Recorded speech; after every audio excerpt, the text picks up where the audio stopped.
Doctor Manmohan Singh के निधन ने प्रधानमंत्री नरेंद्र मोदी को बहुत छोटा साबित कर दिया है। नमस्कार, मैं आपके साथ के राणा। संसद भवन के भीतर आपने तमाम चर्चाओं में उनका जिक्र सुना होगा और जिक्र इस बात का भी सुना होगा कि जब पिछली सरकारों पर कोसती हुई बीजेपी नजर आती है, प्रधानमंत्री नरेंद्र मोदी पिछली सरकारों को कोसते हुए नजर आते हैं। लेकिन आज जब पूर्व प्रधानमंत्री डॉक्टर मनमोहन सिंह का निधन हुआ तो विदेश की मीडिया ने उनके लिए क्या कुछ लिखा, उसको सुनने के बाद, उसको पढ़ने के बाद जो बीजेपी पूरे देश में इस बात को कहती है कि प्रधानमंत्री का डंका बज रहा है, शायद वो डंका आपको फटा हुआ नजर आने लगे। विदेश की मीडिया ने डॉक्टर मनमोहन सिंह के लिए क्या लिखा है, उसको पढ़ने के बाद पूरी बीजेपी का कद आपको छोटा सा नजर आएगा। जो बीजेपी के नेता प्रधानमंत्री नरेंद्र मोदी खुद सदन में खड़े होकर तमाम आक्षेप लगाते होंगे, तमाम बातें कहते हैं, और इस देश का मीडिया भी जो दिन रात भक्ति में लीन रहता है और बताता है कि प्रधानमंत्री नरेंद्र मोदी के आने के बाद आखिर देश में कितना परिवर्तन हुआ। परिवर्तन हुए तमाम निश्चित तौर पर, लेकिन जितना उन्हें दिखाया जाता है, जब वो विदेश की यात्रा पर जाते हैं तो जिस तरह से बताया जाता है कि देश का डंका बज रहा है, उस डंके को बजाने में डॉक्टर मनमोहन सिंह का कितना अहम योगदान है, वो विदेशी मीडिया के आज रिपोर्टिंग से पता लग रहा है। विदेशी मीडिया में जो आज डॉक्टर मनमोहन सिंह छाए हुए हैं, उससे आप इस बात को पता कर सकते हैं। और किस मीडिया ने क्या लिखा है, आज आपको यह बताते हैं।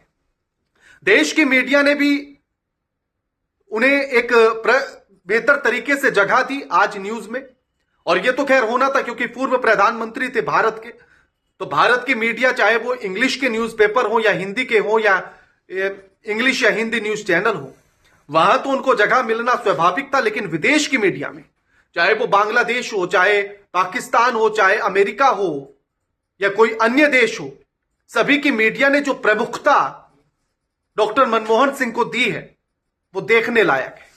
और वो इस बात को भी साबित करता है कि डंका किसका बज रहा है, किसकी वजह से वैश्विक स्तर पर, वैश्विक पटल पर इस देश को गंभीरता से सुना जाता है। और जिस बात का जिक्र पूरी बीजेपी, पूरी मीडिया बीजेपी के लिए या प्रधानमंत्री के लिए कहती है कि प्रधानमंत्री नरेंद्र मोदी की वजह से ही इस देश को गंभीरता से सुना जाता है, तो वो बयान भी ओबामा साहब ने डॉक्टर मनमोहन सिंह के लिए कहा था, और कहा था कि आपकी वजह से जो वित्त मंत्री रहते हुए या प्रधानमंत्री रहते हुए जो आर्थिक उदारीकरण आपने दिखाया है और जो परिवर्तन आपने दिया इस देश को, भारत को, उसकी वजह से आपको वैश्विक पटल पर, भारत को वैश्विक पटल पर गंभीरता से सुना जाता है। लेकिन विदेशी मीडिया ने क्या कहा, अब वो आपको बताते हैं। तो न्यूज एजेंसी रॉयटर्स से लेकर न्यूयॉर्क टाइम तक ने डॉक्टर मनमोहन सिंह के निधन पर क्या कुछ लिखा है, वो आपको बताएंगे। सबसे पहले बात बांग्लादेश की करते हैं। बांग्लादेश का एक अंग्रेजी भाषा का दैनिक अखबार है जिसका नाम है ढाका ट्रिब्यून। वो पूर्व प्रधानमंत्री डॉक्टर मनमोहन सिंह के निधन का जिक्र करते हुए लिखता है, वह कहता है कि 1990 के दशक में भारत के आर्थिक उदारीकरण के शिल्पकार थे।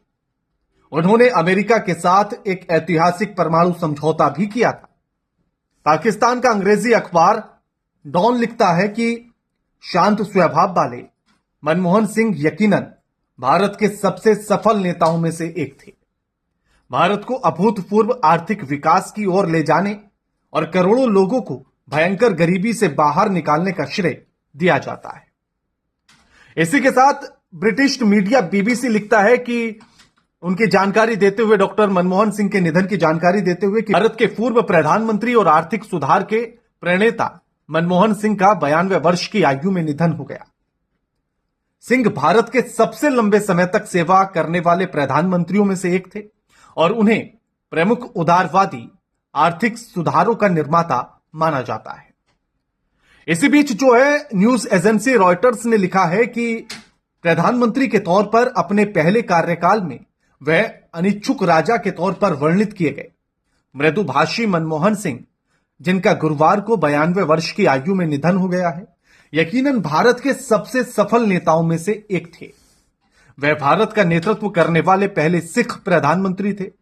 उन्हें भारत के अभूतपूर्व आर्थिक विकास की ओर ले जाने और करोड़ों लोगों को भयंकर गरीबी से बाहर निकालने का श्रेय दिया जाता है। इसी बीच जो है, कतरी ब्रॉडकास्टर अल जजीरा ने पूर्व प्रधानमंत्री के निधन पर लिखा कि 90 के दशक में भारत के आर्थिक उदारीकरण के वास्तुकार थे।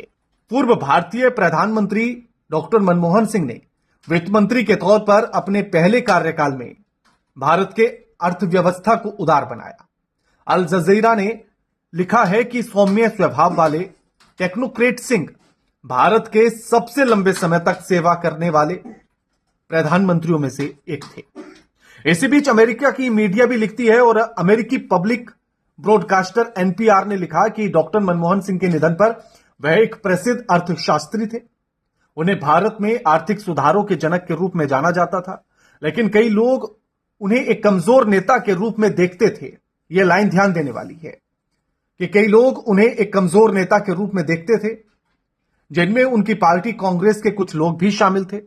और अमेरिका का ही एक प्रतिष्ठित अखबार है द न्यूयॉर्क टाइम, वो लिखता है कि देश के सबसे पहले सिख प्रधानमंत्री के तौर पर मनमोहन सिंह ने मुक्त बाजार सुधार लागू किया, जिससे भारत एक आर्थिक महाशक्ति बन गया। और उन्होंने पाकिस्तान के साथ सुलह की कोशिश भी की।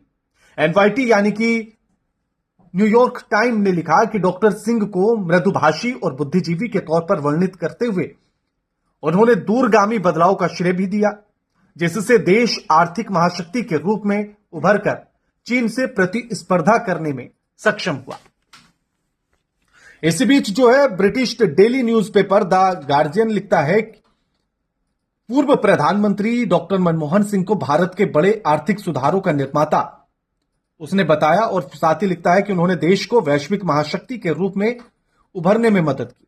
अपनी खास आसमानी नीली पगड़ी और घर में बुने सफेद कुर्ते पैजामे के लिए मशहूर सिंह देश के पहले गैर हिंदू प्रधानमंत्री बने।